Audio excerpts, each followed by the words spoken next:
Good afternoon. No, I need to.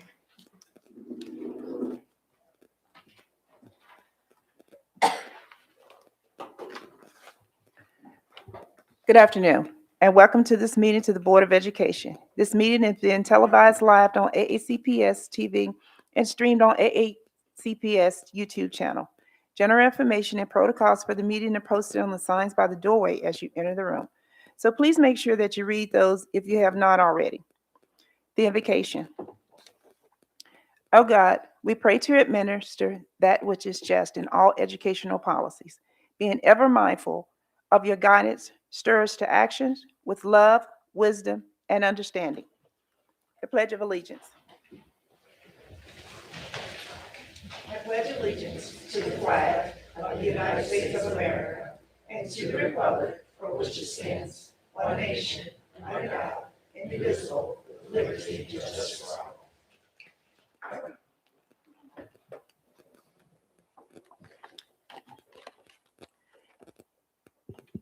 And with that, we have public comments.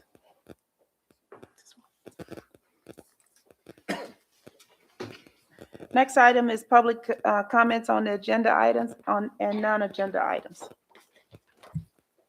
We have to vote on the minutes and the agenda order. Oh, my apologies. Thank you. Motion to approve the minutes. So moved. Second. Any discussion? Consensus? Okay. All right. Motion to establish the agenda order. So moved. Second. Any discussion? All right. Agenda is established. And now, with that, we will have public comments on number 3 on agenda item.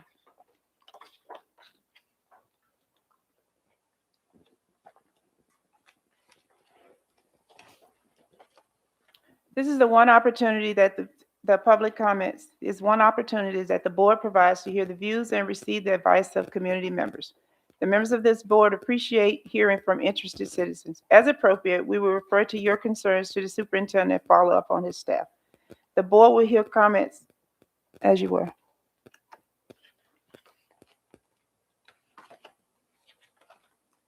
I want to.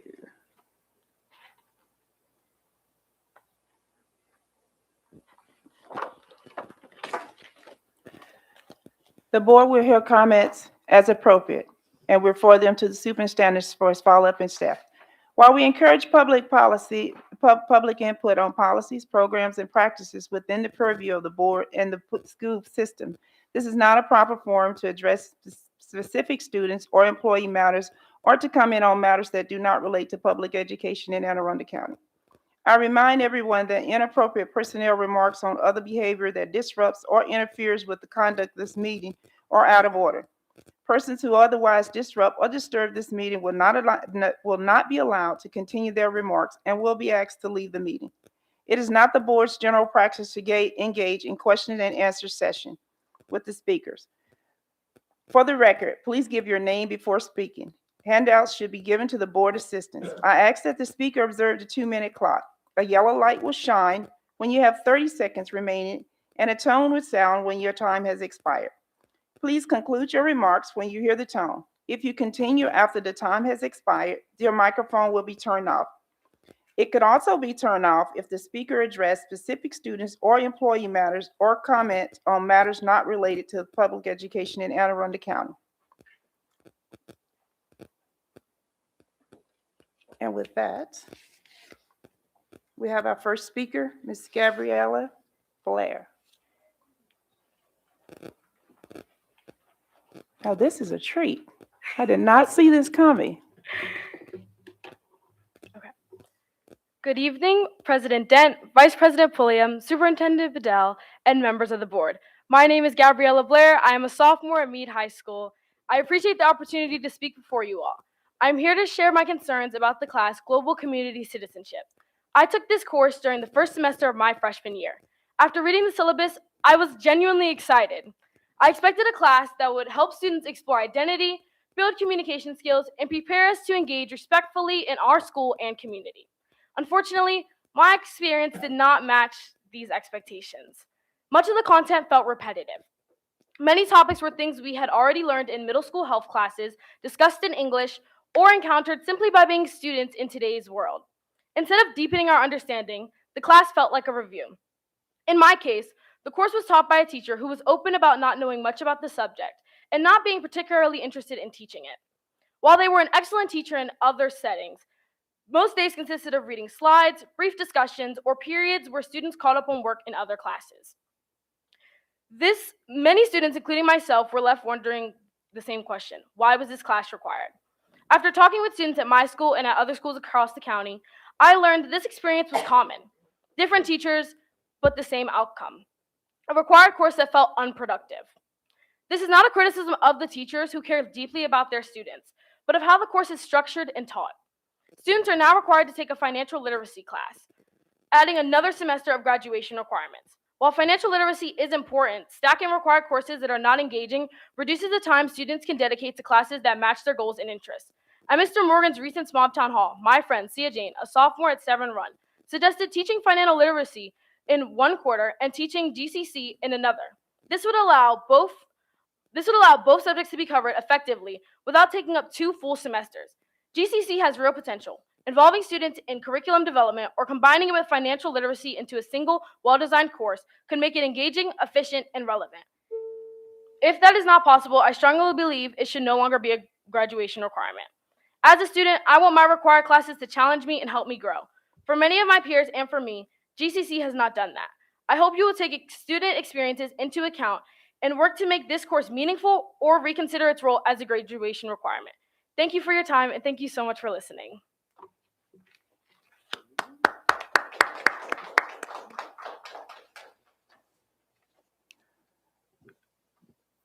All right, next up is reports. First is the seat report.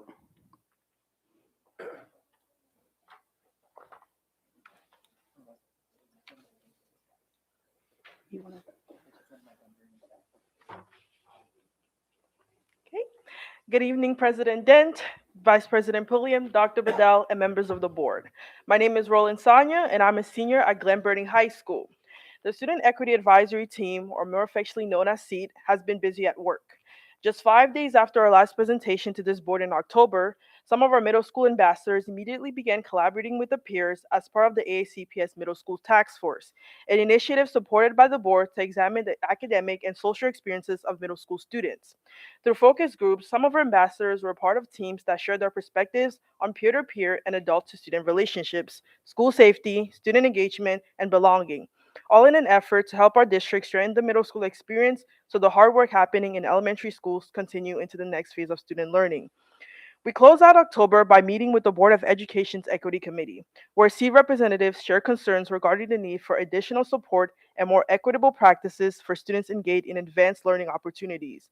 The committee, led by student member of the board, Braden Morgan, thoughtfully received our recommendations. Since that time, Mr. Morgan has continued this necessary conversation in his student forums, helping elevate student voices across the district. Additionally, SEAT Ambassador McKinley Gray from Annapolis High School was recently invited to serve on the Joint Commission on the Opportunity Gap. In this role, SEAT will help examine local government and school system structures that contribute to disparities between student groups and support ongoing efforts to close these gaps, a powerful example of student leadership influencing systems beyond the classroom. While SEAT ambassadors are committed to action, we also understand that meaningful change begins with learning. Therefore, over the past few months, our team has participated in professional learning sessions focused on building our vision from idea to impact, proposal writing, and even developing elevator pitches, a student-led workshop created and facilitated by 9th grade ambassador Destiny Garlick from Broadneck High School. Finally, while SEAT continues to advocate for equity within our schools, we also want to celebrate other students doing similar work. The Student Equity in Action Spotlight Award recognizes ACPS students who are actively identifying and working to eliminate inequities in their schools and communities. If you would like to nominate a student or student group, please use the QR code or website listed. As always, thank you for the opportunity to share SEAT's work and for fostering an environment where students can grow, belong, and succeed. We look forward to returning in the spring to share more information about our Spring 2026 Youth Empowerment Symposium. Thank you. And thank you. Next up is our CRAS report.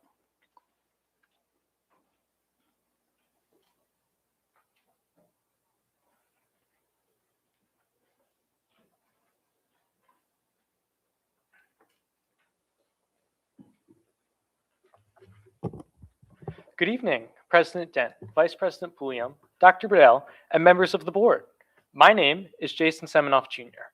I'm a sophomore at Chesapeake High School. My pronouns are he, him, and I'm so honored to serve as the CRASC Secretary of Education. On December 29th, CRASC hosted a CRASC alumni family reunion over winter break, bringing together current and former members to reconnect, share stories, and reflect on their life after high school.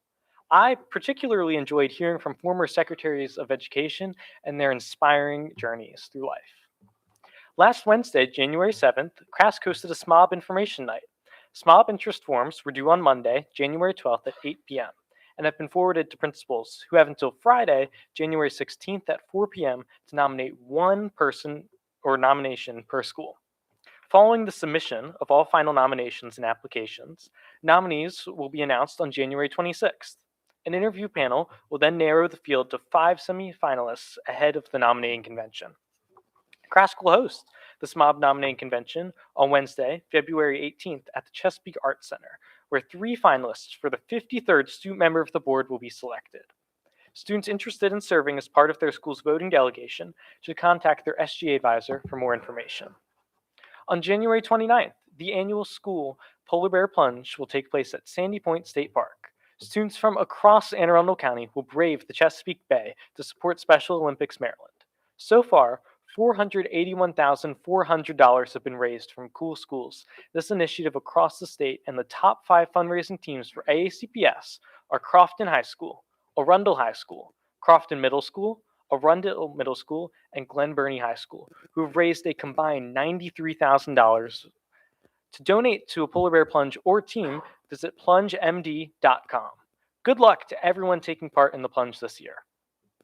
In the latest episode of AACPS Team Talk, host Amanda Morataya highlighted the AACPS mentoring program in honor of National Mentoring Month. Check it out. If you're interested in becoming a mentor or being mentored, visit aacps.org/mentoring. The Maryland Association of Student Councils will host its legislative session conference on January 24th, 2026 at Loch Raven High School in Baltimore County. CRASC is excited to bring 63 voting delegates and 10 dedicated SGA advisors to this event. The conference will also include the selection of 2 students for the state student member on the Board of Education, whose names will be forwarded to Governor Moore for final selection. In addition to the election process, participants will engage in workshops and learn about youth-focused legislation being introduced in the current Maryland General Assembly session. I am incredibly grateful for the opportunity to be one of 4 finalists and to represent Anne Arundel County while campaigning to become the next Maryland State student member of the board. This campaign isn't about me. It's about us, the students. It's about sparking meaningful change and shaping the future of education together. I'm beyond excited for the chance to represent our state's diverse student body. And of course, a huge thank you to my amazing campaign staff, including Mr. Morgan, for all of your help preparing, strategizing, and supporting me through this process. Next stop, State SMOB Election Day. As the semester wraps up and we begin a new year, I want to take a moment to express my gratitude. Thank you to the members of CRASC, especially the officer and executive teams. Above all, thank you to my incredible education department, who always have my back. You make student leadership a joy, and I'm truly grateful to work alongside you, all of you, every day. Thank you to my teachers and administrators, past and present, who've pushed me to grow as a person and leader. I'm grateful that AACPS truly values student voice, from having the only SMOB in the nation with equal standing to adults, to genuinely including students in decision making.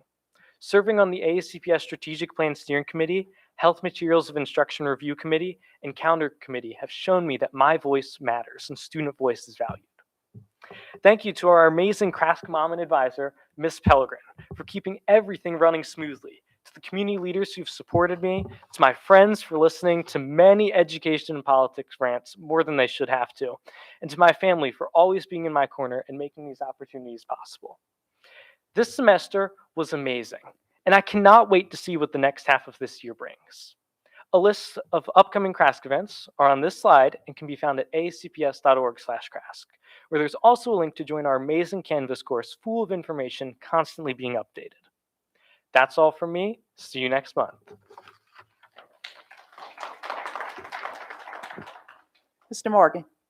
Yeah, I definitely want to comment now because if not, then I will later because I just saw so many of my friends and two of my staff with Gabby Blair and Roland. And yeah, very thankful for all three of you mentioning, especially the Student Equity Advisory Team, that conversation, what came out of their last Equity Committee. I'm very excited to continue that.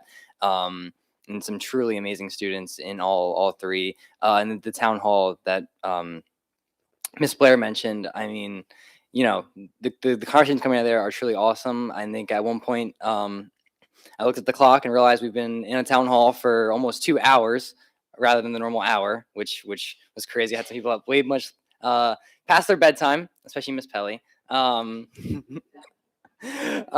so no, and then Jason, very excited to see this process and looking forward to more campaign team meetings where we have way too much fun messing around in the posts and not being too serious sometimes. But I'm very excited and a very serious platform and very serious goals to achieve. And so thank you to all three of you for coming out here and speaking tonight. And I look forward to continuing all initiatives that you all talked about and even more, especially Gabby and Roland tomorrow with our Smile Advisory Council meeting here. Thank you. Is there a CAC report? Okay, all right. Next up is the Policy Committee report. Ms. Shaw. Thank you. The Policy Committee met on January 6th and discussed policy JECA, students with anaphylactic allergies or perceived symptoms of anaphylaxis, and its corresponding regulations. The proposed changes amounted to technical edits and therefore do not need to come before the board. As always, I'm grateful to Ms. Wilson and her staff. Thank you. Thank you. Next up is the President's report. I have to tell you that this board has been quite busy this week and over the past few weeks. On Monday, January 5th, the Board of Education in Anne Arundel County hosted our annual legislative breakfast. We were delighted to welcome elected officials from the state, local, and federal levels, including representatives serving our communities. This long-standing tradition has provided an excellent opportunity for meaningful networking and direct dialogue between the school system and our public officials. Board members share key priorities for Anne Arundel County Public Schools operations ahead of the upcoming legislative session, helping to build a stronger partnership and advocate effectively for our students, staff, and school. We appreciate Dr. Bedell's sounding words of wisdom as he elaborated on all the things that are happening in AACPS. And we appreciate the participation of him and his staff and the commitment of them. And we appreciate all who have joined us, and thank you for supporting our public education in Anne Arundel County. On January the 6th and 8th, the Board of Education hosted our capital and operating budget hearings. I want to thank all those who came out to share their thoughts on the budget, on the proposed budget. Hearing your testimony is very helpful to us as a board, and we greatly appreciate the time you take out of your busy schedule to come out and testify. On January the 9th, Severna Park High School hosted the Unified Showcase, and as always, it is great to see the different schools come together to compete and engage and with other students across the schools. This event fostered friendship between students and with and without disabilities. It was a fun day. And with that, we're going to ask Mr. Braden Morgan, who spearheaded this opportunity and brought this to the forefront of during his campaign while running for the student member of the board. Not only has he stood on his campaign words, but he has now made that a part of AACPS and unified all schools across the state. So Braden, I'm going to allow you a few minutes to talk about that. Awesome. Yeah, thank you for the warm introduction, Madam President. Now I have to talk about the reason we're being able to do in Anne Arundel County. I try to post weekly videos, and I just made my last week's video about not only this event, but the work that's going on in Anne Arundel County. I have anything planned, so I apologize if I slip over my words a little bit. But, you know, I get to see some of my favorite friends. I talk about one of my favorite events I've been to, not only this past week, past year, but probably in my entire term. I spoke at this event and, you know, told all these students myself that, you know, having these schools come together from all across the county for an event like this was just truly remarkable. And Ms. Schalheim was there for me, or not for me, was there with me for the whole time, as I meant to say. And it was great. And I had a blast talking to many students. I got to work on my Just Dance skills a little bit, but the parachute skills are still on point from elementary school. And no, it was truly a great event. I had many students come to me. And so, as Ms. Dent alluded to, and I'm going to say this time and time again, I know many of you are probably tired of hearing it now, but we've established the first ever special education-led student council under Ms. Talar. Is Ms. Talar here today? Ms. Talar is not with us today, but, you know, she really, Ms. Talar, her team, I'm trying to remember, there's so many names, Ms. Jennifer Lowe, one more name that's slipping away from me. They truly have done, you know, amazing work getting this event started, getting this opportunity started for students across the county. And I had a great time seeing multiple of, you know, our representatives on that council at the event. We had great conversations, and I had great conversations with, you know, staff, central office staff here under special education, with Special Olympics. I mean, there's just there's so many amazing, you know, partners and leaders that come together for events like this, for programs like this. And I know I'm especially excited that, you know, our unified bowling season have started. My sister, McKenna, does unified bowling, and every morning in the car, I think that's all we've talked about for the past, you know, couple of days, is how excited she is, how excited I am to get out to these events and, you know, to continue the advocacy we're having for special education and the growth we're having in unified. And so I thank every student that was at this event, and, you know, thank all of the adults that, you know, came into planning this and went into planning this. And I'm excited, very excited to continue the conversations that started at this event and will be leaving and continuing throughout my rest of my term. Thank you, Mr. Morgan. On January the 12th, AACPS hosted the Anne Arundel County Economic Development Maritime Commission on the tour of our CAT South Maritime Electrical and Welding Program. And Ms. Pulliam would like to say a few words. Yes, thank you. So this was a great opportunity this past week, bringing our Anne Arundel County Economic Development Commission together.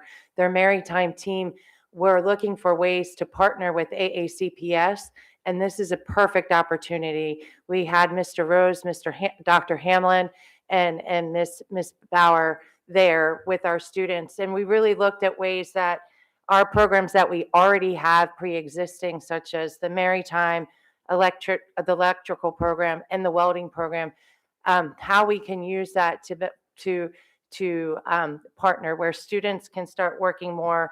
So we can strengthen our relationships across economic development, where we create mentoring, apprenticeships, and future jobs for our students. It's really important, and that's something that you've talked about, Dr. Bedell, with your team. That's just another example of another relationship that we're going to start moving forward on. Thank you. Thank you, Ms. Pulliam.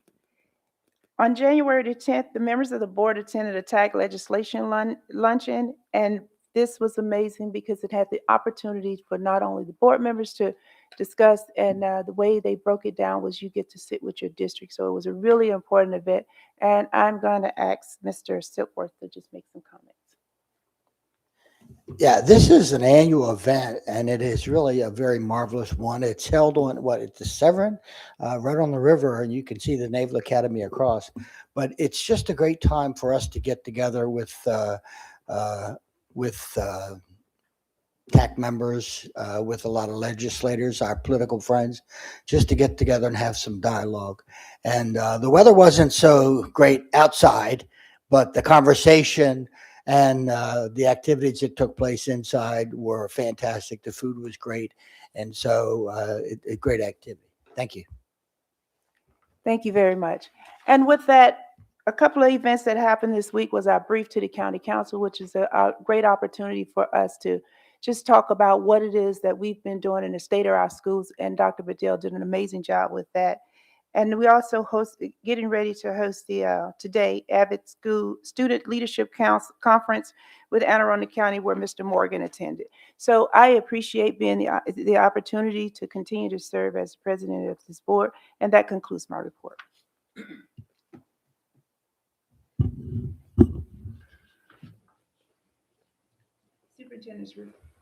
Superintendent's report, Dr. Bedell. All right. Thank you, Madam President. Words can't express how proud I am of our students, including those of you who spoke tonight, those who have come in to speak at the public hearings or even at previous board meetings.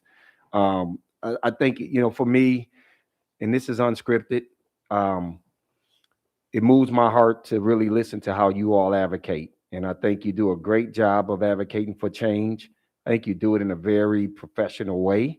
And when you advocate the way that you all do, it makes me want to go to war for you. And so I just really want to commend that, because I felt the same way. I went and said that to the kids that were here for the FFA program. I thought they did an amazing job of speaking on behalf of what they wanted. And just to you, young man, keep up the good work. Honestly, I think you are everywhere. You take this responsibility seriously, and it's, you've done some things that I think are going to be legacy for this county. And I usually like to wait until the end of the year to say it, but I needed to say that now, because I even think about what you're doing for Jason, how you're mentoring, supporting, and then you still have to be a student.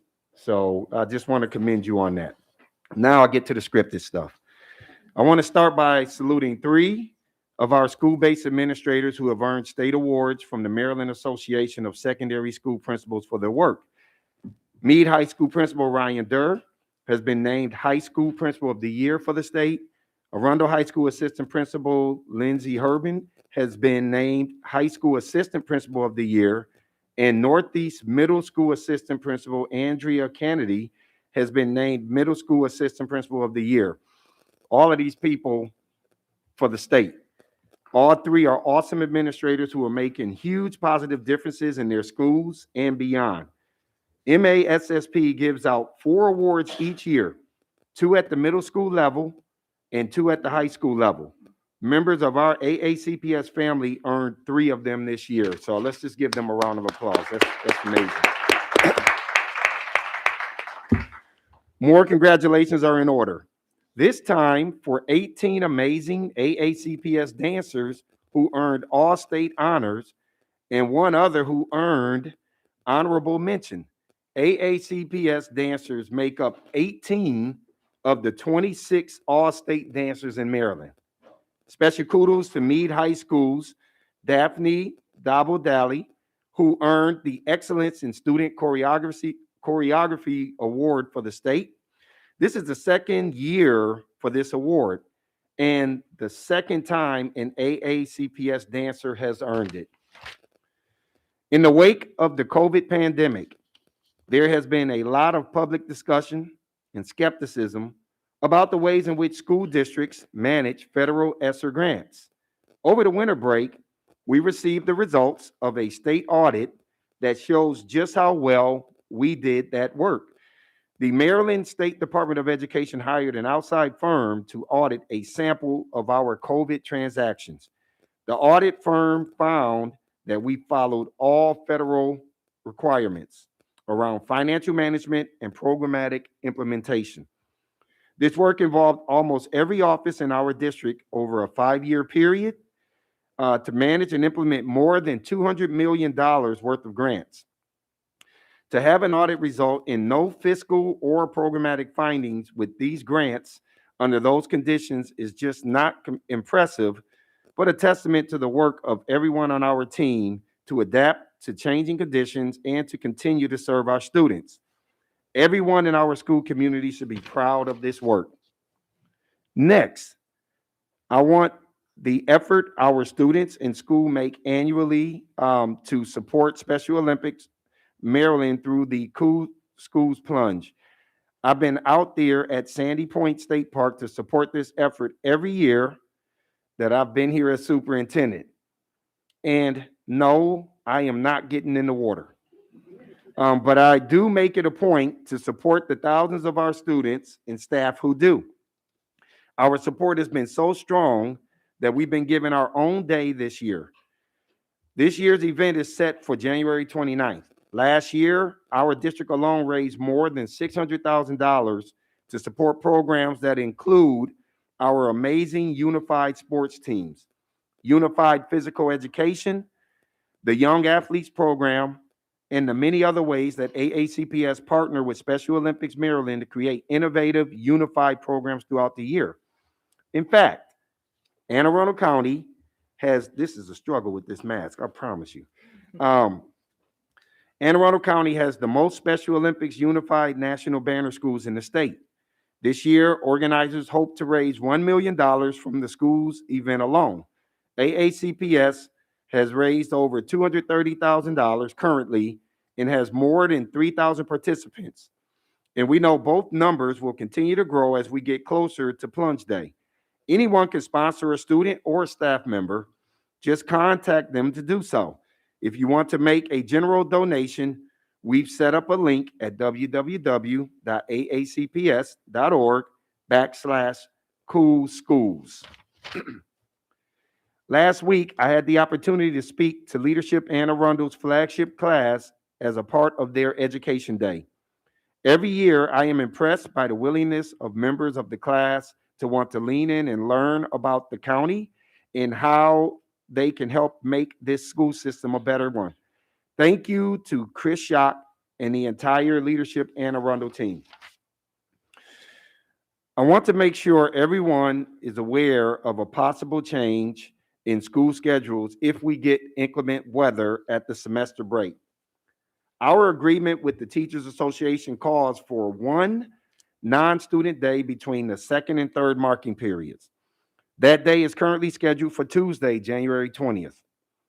If there is inclement weather that forces us to close schools and offices for employees on Tuesday, the semester break day would move to Wednesday, January 21, and students would return on Thursday, January 22nd. As another reminder, this Friday, January 16th, is a non-student day as a result of the calendar flexibility we put into place earlier this year. Tomorrow is a full day of class for all students. And as we do at each meeting, here's a look at our updated vacancy numbers. Again, just for the board and community's knowledge of our progress that we are working to make to try to get everything to zero. So as you can see, we continuously will have work to do, but we will continue to do everything that we can to reduce those numbers. And finally, board members, you may be wondering what's in those bags in front of you that we ask you not to touch. January is School Board Appreciation Month, and this meeting provides an opportunity for us to simply say thank you for the work each of you do on behalf of our students, our staff, and the entire school district. Your jobs are not easy, and we understand that. And while people may not always agree with your decisions, I can say without a doubt, because I know the number of questions you ask, that you put a lot of effort into the decisions you do make. So this is a small token of our appreciation. At this time, please feel free to go ahead and open those bags.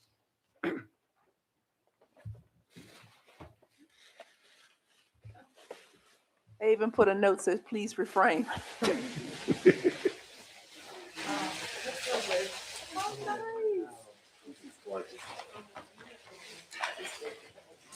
Now, for those in the audience and those watching online, these are pieces of artwork done by our elementary students. Each board member has a piece done by a student in their respective districts. So again, I say thank you for what you do to help our school district better every single day. Way to go. Okay. And now we are being instructed that we have to take a picture. So at this time, everybody just come in the middle? Oh, down here. Okay. Cool. I know.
Madam President, that concludes the superintendent's report. Thank you. As always, today was an incredible day. I had the AVID Student Leadership Conference at Anne Arundel County on my calendar, and due to a medical procedure that I had no choice but to go take, because this is the only time they had it at the VA. I know I'm under that wonderful medical system until February 5th, and I decided that that was too late for me to get some results of something that I needed. So I missed the conference, but my colleagues, both Mr. Morgan and Ms. Schallheim, attended. And I would like to not only thank them for always showing up, our board is exceptional. But I'm going to ask Mr. Morgan to just say a few words, because Abbott is once again, there's nothing that isn't important to him, right? This is like the student member of the board that's everywhere. He's everywhere. Where's Waldo today? All right, so Mr. Morgan, over to you. Yeah, thank you, Madam President. We get gifts. I get to see my friends, talk about my friends. Talk about, all my favorite things. Gosh, I don't know if I don't know if I paid anyone to do this. This is awesome.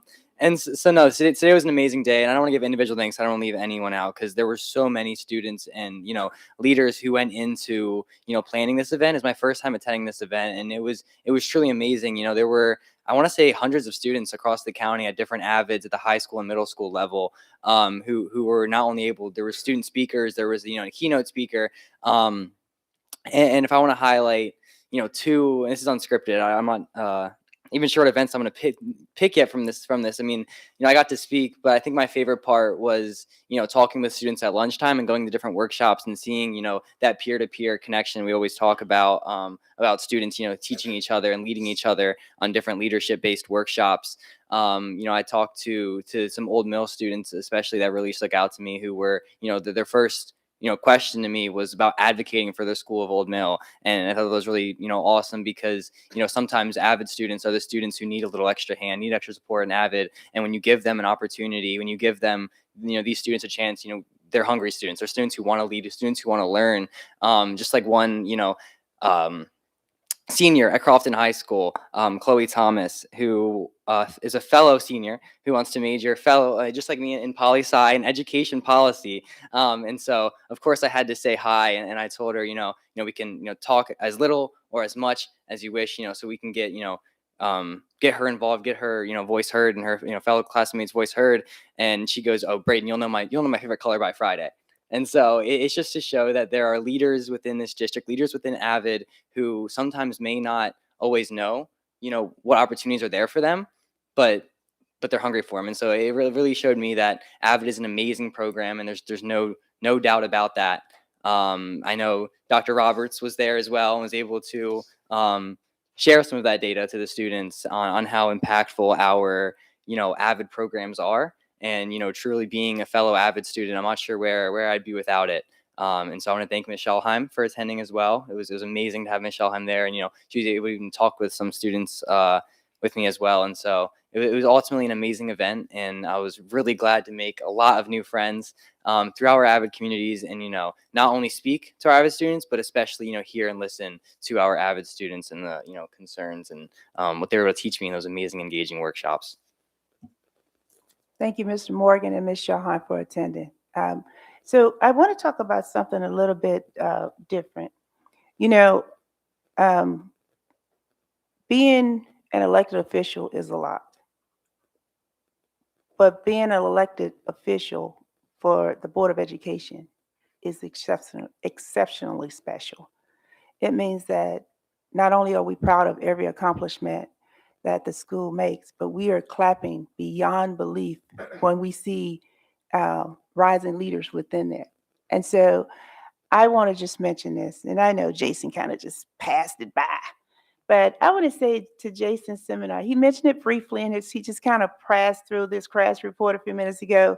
But I just want to say on behalf of the board, Dr. Bedell, and our entire district, that we wish you the very best of luck as you seek to become the next student member of the State Board of Education. For those who don't know, Jason has had multiple roles in the CRAS and strong commitment to student advocacy and educational leadership as in everything that he does. Jason has also served as on several AACPS committees, including the Health Materials of Instructional Review Team, the Strategic Planning Steering Committee, and contributed to a curriculum review and district planning. When do you have time for school?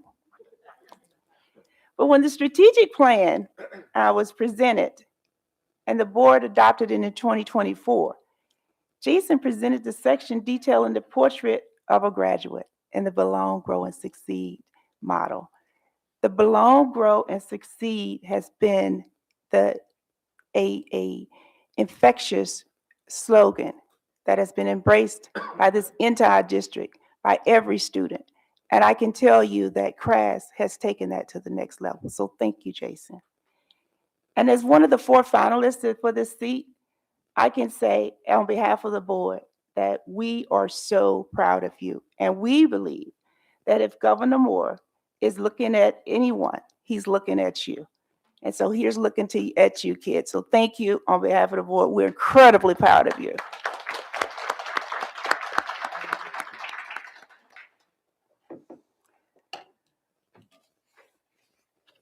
So with that, I think it is time to move into board business.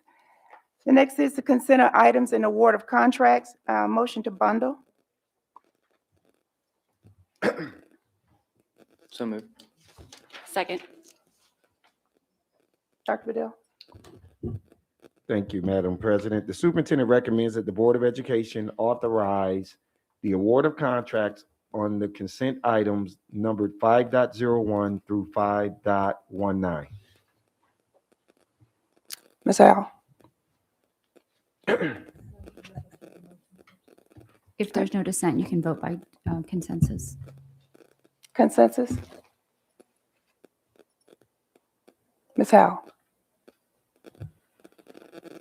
Ms. Pulliam? Aye. Ms. McDermott? Aye. Mr. Soakworth? Aye. Ms. Shawhan? Aye. Ms. McFarland? Aye. Mr. Morgan? Aye. Ms. Dent? Aye. Motion passes 7-0.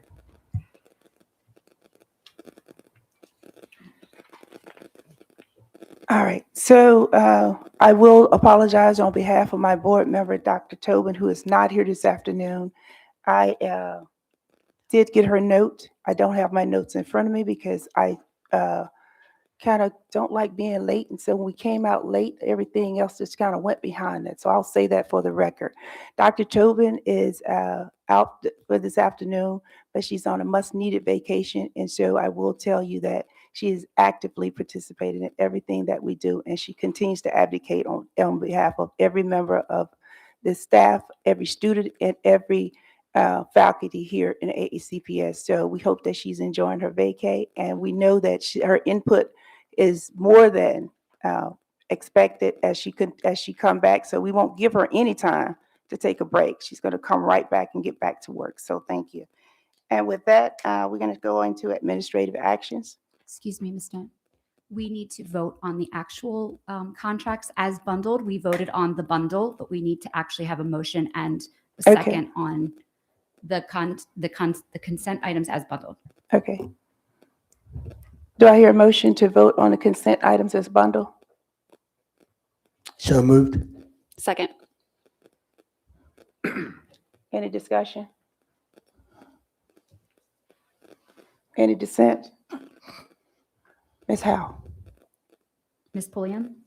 Aye. Ms. McDermott? Aye. Mr. Soakworth? Aye. Ms. Shawhan? Aye. Ms. McFarland? Aye. Mr. Morgan? Aye. Ms. Dent? Aye. Motion passes 7-0. Thank you. All right, thank you for making sure the record was straight, Ms. Howe. All right, now we'll move on to action items. Dr. Bedell. Administrative personnel appointments. Thank you, Madam President. The superintendent recommends that the personnel listed on the attached sheet be promoted and or appointed as discussed in executive close. So moved. Second. Any discussion? Ms. Howe? Ms. Pulliam, Aye.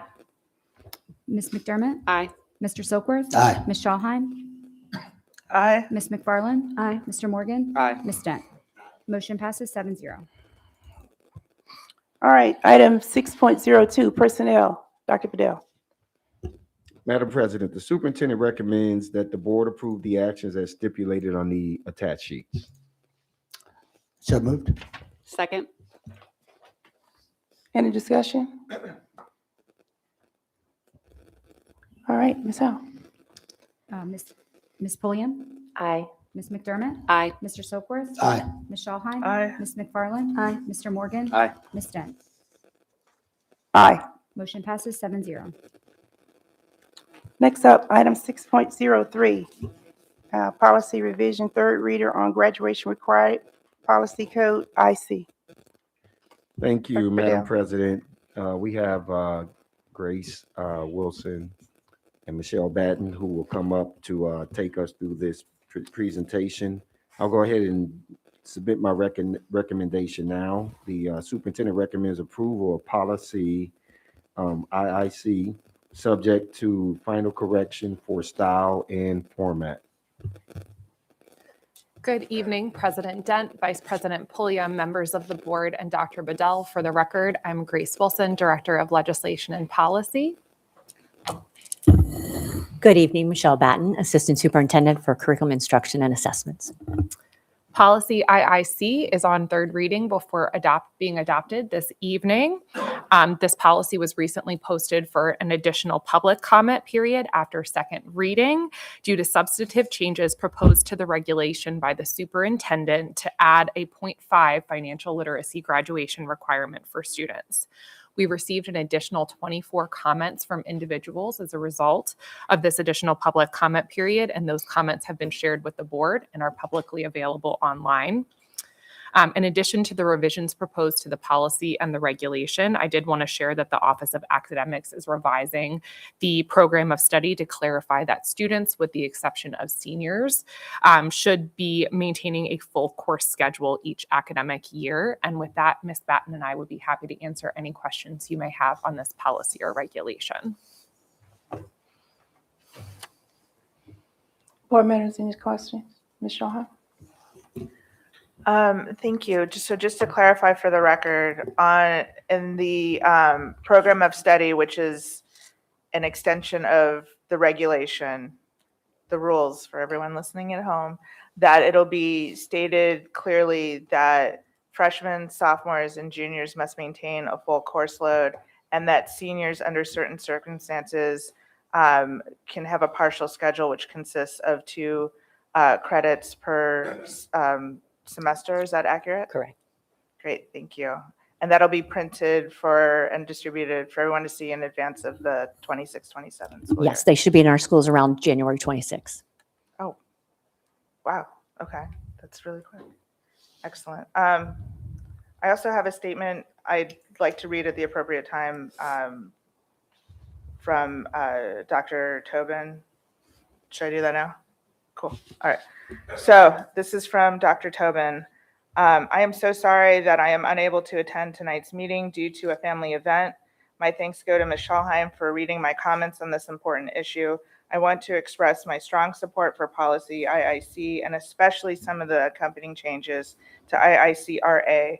First, I applaud the superintendent's recommendation to require a financial literacy class as a graduation requirement. I believe that financial literacy is an extremely important topic for preparing our students to succeed post-graduation and will equip them with critical skills for navigating an increasingly complex world. In addition, I want to thank Dr. Bedell and his staff for their commitment to review the Global Citizenship course. I have always been a strong supporter of this class and look forward to hearing about the results of the upcoming review. I am also very much in support of reducing the total number of credits required for graduation from 26 to 23. It has long been my belief that we have placed unnecessary barriers before many of our students by requiring a significantly higher number of credits to graduate than is required either by the state or most of the other districts in our state. Giving our students space for some more flexibility in their schedules is a timely change, particularly as the Blueprint for Maryland's Future calls upon us to offer more varied opportunities during high school. I would ask my colleagues to consider supporting this policy and these changes to the accompanying regulation. So that is her entire statement. I would also like to add that I totally agree with this, and I look forward to voting aye, although to be, for the record, we don't really vote aye on the regulation, we vote aye on the policy. Thank you. Mr. Sipworth. So I have to tell you, I spent an awful lot of time thinking about this, and I kind of struggled with this a bit. When it comes to the personal finance course, oh, absolutely. That is an absolute necessity. It's something we should have been doing a long time ago. Gabriella's still here? Gabriella Blair, you referenced the global citizenship. I'm so sorry that I'm happy on one hand that you looked at the syllabus and were excited, but then on the other hand, the experience didn't match what your expectations were. That's kind of been my thought to some extent about the global citizenship course. Are we getting a lot of input from our teachers and staff and students? Maybe not, but the input that I'm getting, there's some positive, but there's also some negative. And so I think part of my concern is in terms of what the standards are and in terms of the goals for that course. I taught a long time. I would like my incoming ninth graders to have had those experiences before they get to me as a freshman teacher. So I have questions, and I've raised those questions with staff about the global citizenship course, where it is currently being taught. I, in my mind at the moment, kind of believe that we might better serve our students by having it taught in middle school. But I know there's some discussions that are taking place about that. And I think that is absolutely fantastic. I'm also concerned to some extent about the implementation of the course. Without getting into details, this is a course where I believe we should have our most experienced teachers teaching the course because of the impact that it can have. And I'm not quite sure that's happening everywhere. When it comes to the requirements going from 26 to 23, I had concerns about it in terms of music, art, WCL. One of my concerns when I was teaching was we had to make sure that we advised our students to make great decisions for themselves as they schedule. And the culture in some schools is different than the culture in another school. And sometimes some students don't have the counseling, the guidance that might help them make better decisions than they make. But having said that, students have to be in 9, 10, 11, it's a full schedule. And they do have requirements as seniors. So I do believe we have to do a better job of making sure that our students, no matter what their zip code, that they are advised and counseled appropriately so that they, as they talk with their parents, make the best decisions for themselves. So, as I said, if I had voted on this last time, my vote probably would have been different than what it will be today. I've had some great conversations with staff, with members of the board, and teachers and students, and so I am confident that Dr. Bedell and his staff and our teachers, we're going to make this work. Thank you, Mr. Silkworth. Ms. McFarland. Thank you.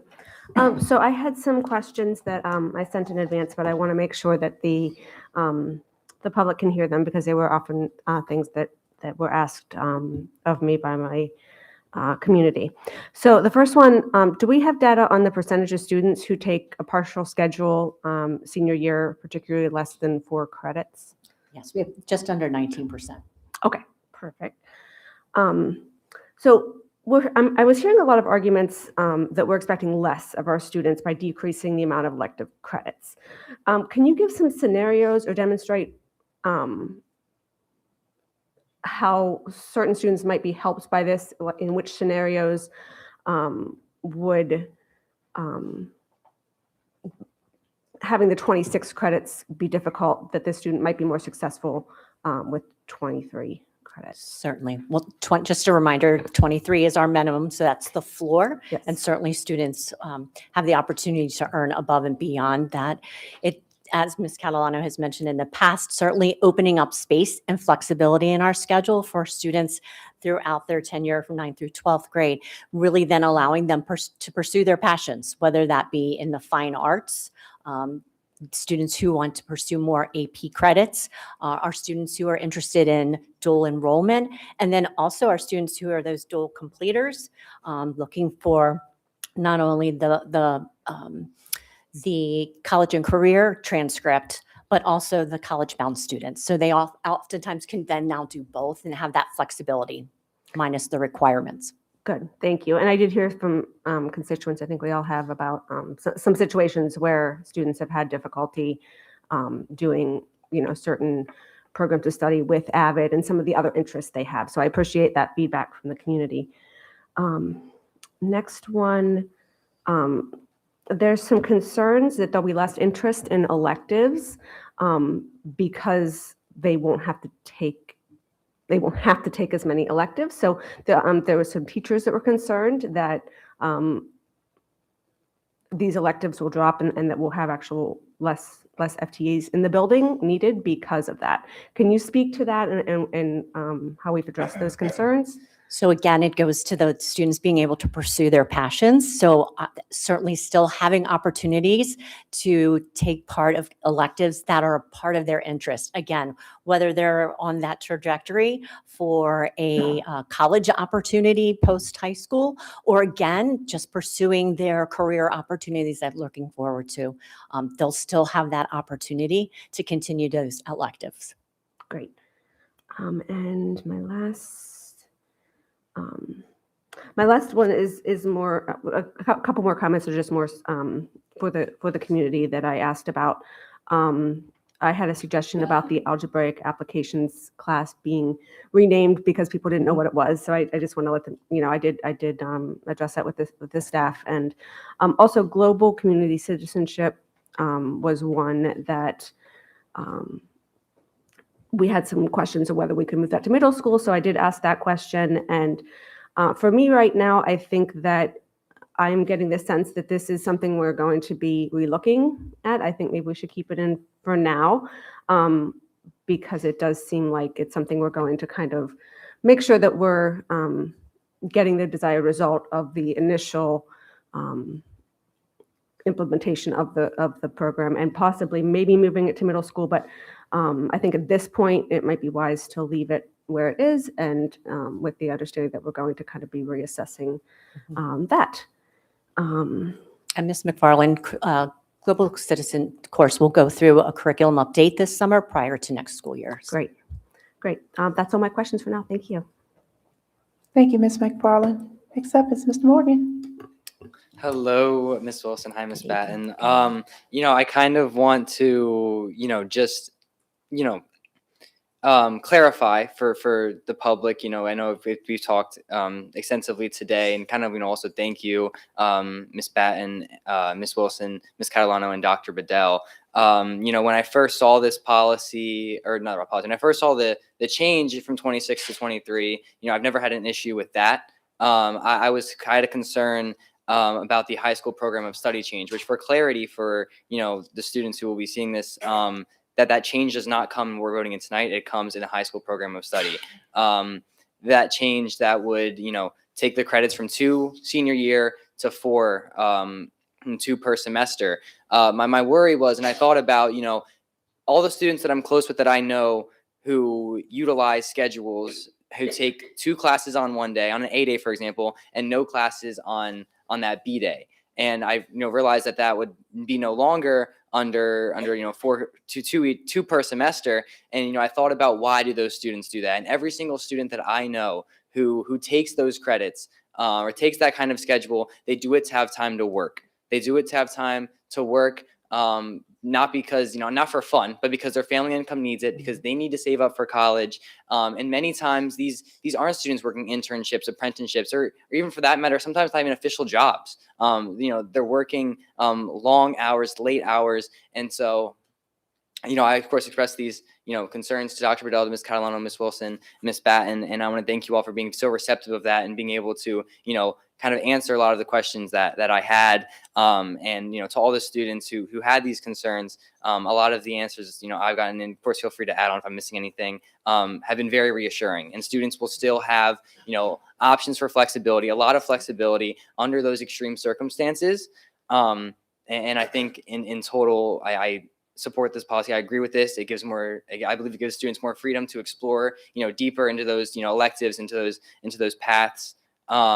And then, when it comes to GCC, I know that is a huge conversation, one that, as Ms. Blair mentioned, a lot of students we're talking about right now, not only in my advisory council, tomorrow, even in this exact room, we'll be talking about it, extensively in one of the breakouts, and, students are, talking about. And so I've really, hope that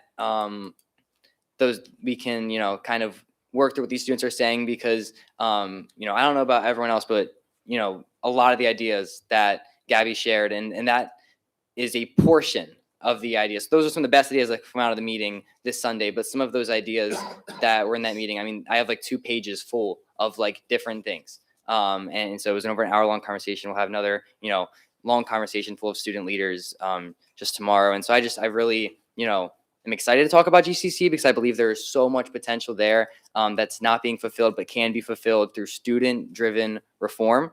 And again, I want to just simply thank you for being so receptive. You as well, Dr. Bedell. I know we had a great conversation on the phone just a couple of days, after this, and of course, to all the students who came out.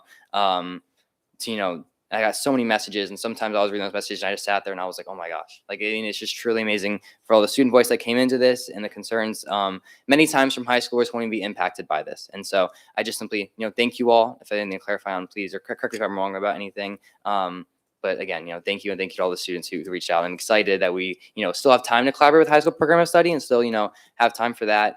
But especially with, the regulation, I fully support. Thank you, Mr. Morgan, for the comments. Ms. Pulliam. Thank you, Madam President. Thank you.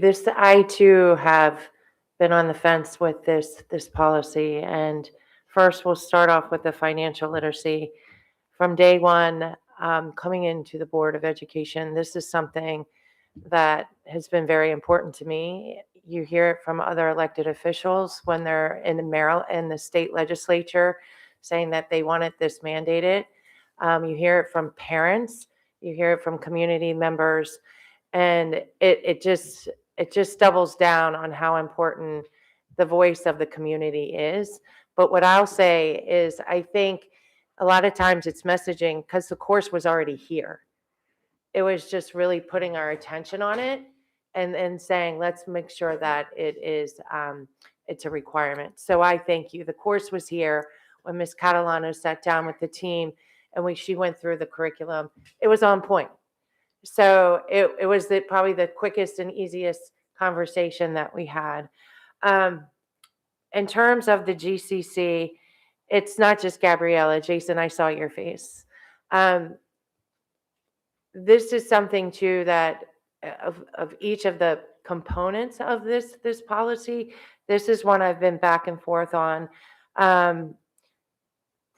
What I will say tonight, after conversations with Ms. Catalano and her team, they recognize there's room for growth. They recognize that this course needs a lot more attention. And there's also talk on whether or not it should be required, whether it's in high school, middle school, what we're going to do with it. I want to see where that goes, and not vote against this because of that. I want to see the power of the students and your team working on that. But I do think it's from the student perspective. When I'm looking at students' faces going like this, we got to do something different.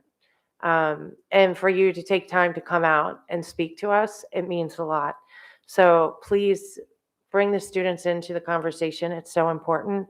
For me, in terms of the other piece with the credits, I ask that we work on messaging, because when you say we're going from 26 credits to 23 required credits, the calls that I get are you're dummyfying the curriculum, or you're not giving my student giving them the right amount of education that they deserve. When in fact, that's not the case at all. We're actually just level setting with the rest of our LEAs throughout the state. But Ms. Batten, can you talk a little bit more about how much flexibility this will now bring to students and families with the scheduling?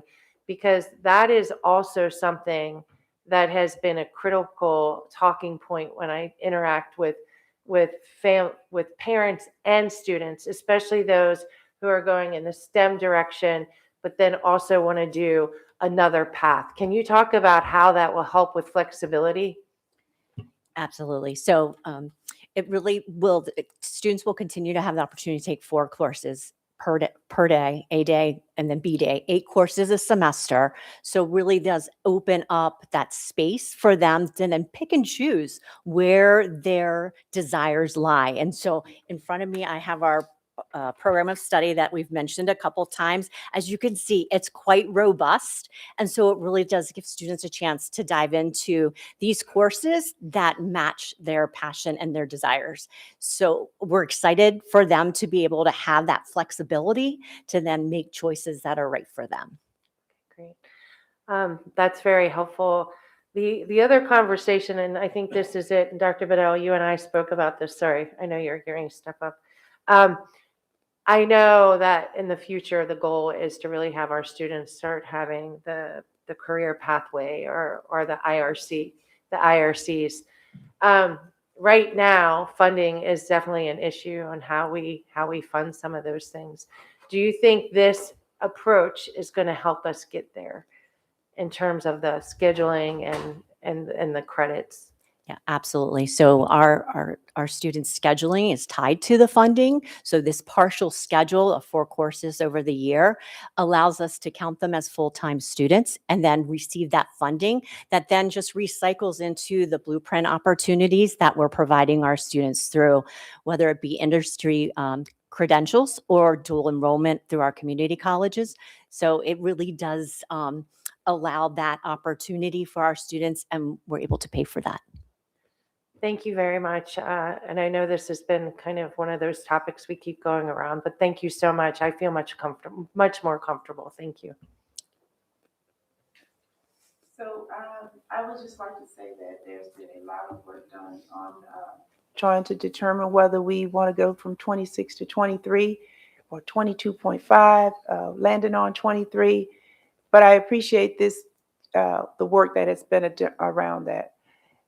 One of the things that has always been important to me is to make sure that we go back and take a look at things that we do. Just because it's been done that way all the time doesn't mean it has to continue to be done that way. Sometimes it's difficult to get to what right looks like.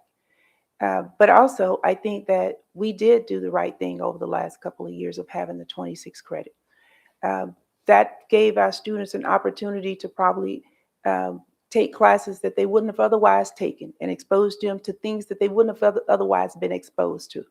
But I think that we're living in a day of choice now. our students are so, as you heard tonight, from not only our student member of the board, but just the leadership that's inside of our school walls when it comes to student leadership. And so having their voice and input in this truly meant a lot, not only to me, but I know it meant a lot to Mr. Morgan, because we had those conversations about just what the voice of students and what this meant to them and how that we think that we can input. So I hope that not only do you value their input, but you take a look at implementing their input into the regulation. And if there's no other comments, I'll give it to Ms. Howell for final comments. Ms. Howell? Ms. Schallheim. So sorry. Okay. Ms. Schallheim. Thank you. So yeah, at the appropriate time, I'm obviously going to move to adopt the policy. Again, we're adopting the policy, not the regulation, but the changes to the regulation are overdue and needed. And again, for the record, this does not lessen the number of classes a freshman, sophomore, or junior must take. They must take 8 every quarter. So there's that. And now we'll have some consistency for seniors and some rules in the program of study. So I'm delighted. So I'm going to move that we adopt this policy as it stands at the moment. Second.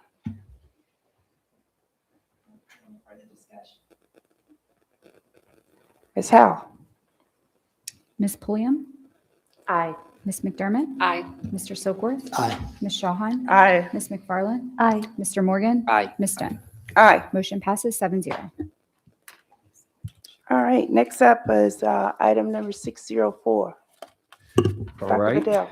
Madam President, the superintendent recommends approval of policy JECC, subject to final correction for style and format, and I'll pass it over to Ms. Wilson.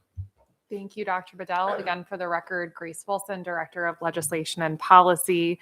Policy JECC, use of stock bronchodilators, is before you for third reading and final adoption this evening.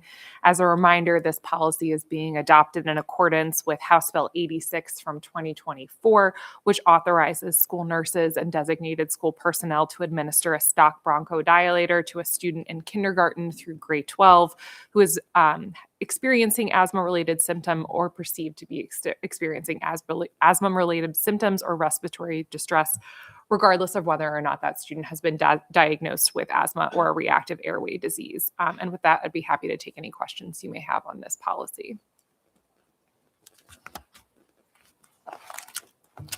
Board members, any comments? Okay. So, Move to adopt as written. Second. Ms. Howell. Ms. Pulliam, Aye. Ms. McDermott, Aye. Mr. Soakworth, Aye. Ms. Schallheim, Aye. Ms. McFarland, Aye. Mr. Morgan, Aye. Ms. Dent. Aye. Motion passes 7-0. All right, next up is item number 605, distribution of non-school communications policy number policy KA. Dr. Bedell. Yeah, this is the second reading, and Grace will take us through this overview. Thank you, Dr. Bedell. Policy KA, distribution of non-school communications, is before you on second reading after being posted for a 30-day public comment period. We did not receive any feedback during that public comment period. And as a reminder, this policy is being updated to permit the distribution and display of electronic materials in addition to printed materials. And with that, I'd be happy to take any questions you have on policy KA. Board members, any discussion? Okay. All right, so we'll move on. So thank you, Ms. Wilson, very much. We're going to move on to item number 6.06, the Maryland General Assembly's items of legislation. Dr. Bedell. Thank you, Madam President. Grace will take us through the Maryland General Assembly items of legislation. Thank you, Dr. Bedell. The 448th session of the Maryland General Assembly began at noon today. However, during the interim, the General Assembly did convene for a one-day special session at the order of the governor. During that special session, they considered veto overrides that the governor had vetoed from the previous session and ultimately overturned 19 of those bills. 2 of those bills have to do with public education and have been included in the items of legislation evaluation exhibit tomorrow before you for your information. And with that, I'd be happy to take any questions you may have. I see no lights, so thank you, Ms. Wilson. Thank you all. Next up is item number 701, monthly financial status report and revenue. Board members, do we have any questions on that? None? Okay, we'll move on to construction status report. Dr. Bedell, do we have any questions on it? Nope. All right. There have been none. Let's go over the next upcoming events. Is that there is a board meeting again on February the 5th. I'm sorry, Wednesday, February the 4th, at the boardroom at noon. The policy committee will meet Tuesday, February the 3rd at 3 o'clock virtually. The budget committee will meet Tuesday, January the 20th at 12 o'clock virtually. Our equity committee will meet Tuesday, March the 24th at 12 o'clock virtually. And there will be a workshop held in the boardroom on Tuesday, January the 20th at 6 o'clock p.m. This concludes this afternoon's board meeting. Do I have a motion to adjourn? Motion to adjourn. Second. All right. Thank you very much and have a great evening.